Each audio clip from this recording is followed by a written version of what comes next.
ভর্তাটা মেখে নেব। আর সাথে দিয়ে দিচ্ছি ধনিয়া পাতা। মাছগুলো উঠিয়ে নিচ্ছি। টমেটোর ব্লেন্ডটা আমি এখন মাছ ভাজা তেলের মধ্যে দিয়ে দিচ্ছি।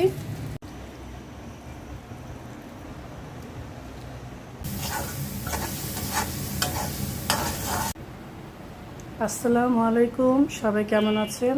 আলহামদুলিল্লাহ আমি ভালো আছি। আজকে আমি রান্না করব তেলাপিয়া মাছ। টমেটো আর পেঁয়াজ ব্লেন্ড করে নিয়েছি। পেঁয়াজ, রসুন, শুকনো মরিচ আর শুটকি ভালো করে ব্লেন্ড করে নিয়েছি।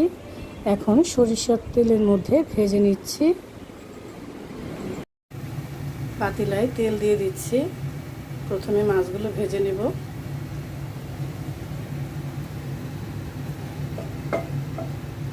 মাছগুলো দিয়ে দিচ্ছি।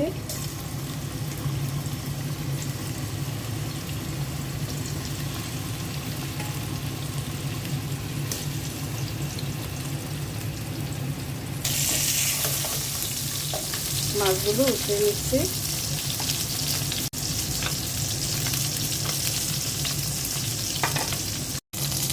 বেশ একটু কড়া করে ভেজে নিচ্ছি, ভর্তা করব। পেঁয়াজ আর টমেটোর ব্লেন্ডটা আমি এখন মাছ ভাজা তেলের মধ্যে দিয়ে দিচ্ছি।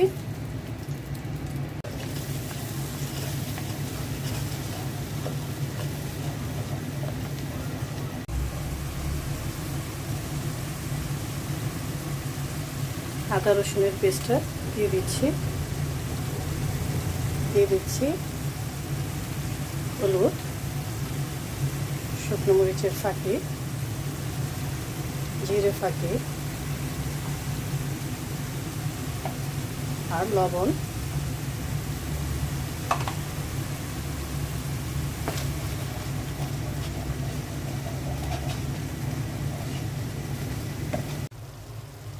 কাঁচামরিচ দিয়ে দিলাম। এখন মাছগুলো দিয়ে দিচ্ছি।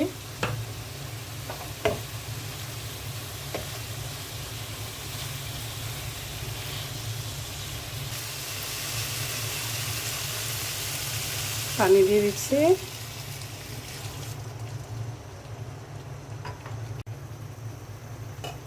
ঢেকে দিচ্ছি।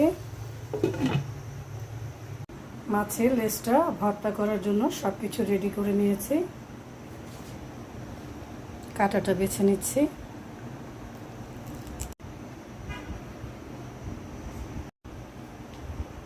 মাছের কাঁটাটা বাছা হয়ে গেছে। এখন আমি একটু লবণ দিয়ে, সরিষার তেল দিয়ে ভর্তাটা মেখে নিব। আর সাথে দিয়ে দিচ্ছি ধনিয়া পাতা।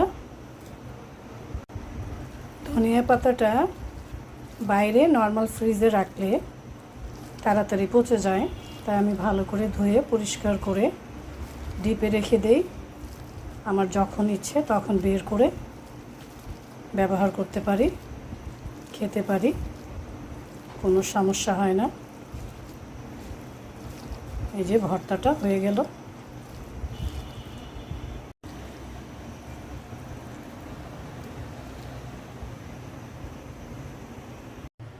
দেখি আমার মাছের তরকারির কি অবস্থা।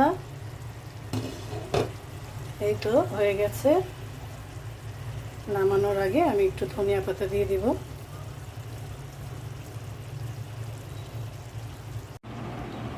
এই তো হয়ে গেছে আমার মাছের তরকারি। টমেটো আর পেঁয়াজ ব্লেন্ড করে তারপর রান্না করেছি। দেখতে কিন্তু দারুণ লাগছে। আর মাছের লেজের ভর্তা করেছি আর শুকনো মরিচ দিয়ে বাগার দিয়েছি ব্লেন্ড করে। গরম গরম ভাতের সাথে খেতে কিন্তু দারুণ লাগবে। সবাই ভালো থাকবেন, সুস্থ থাকবেন। আল্লাহ হাফেজ।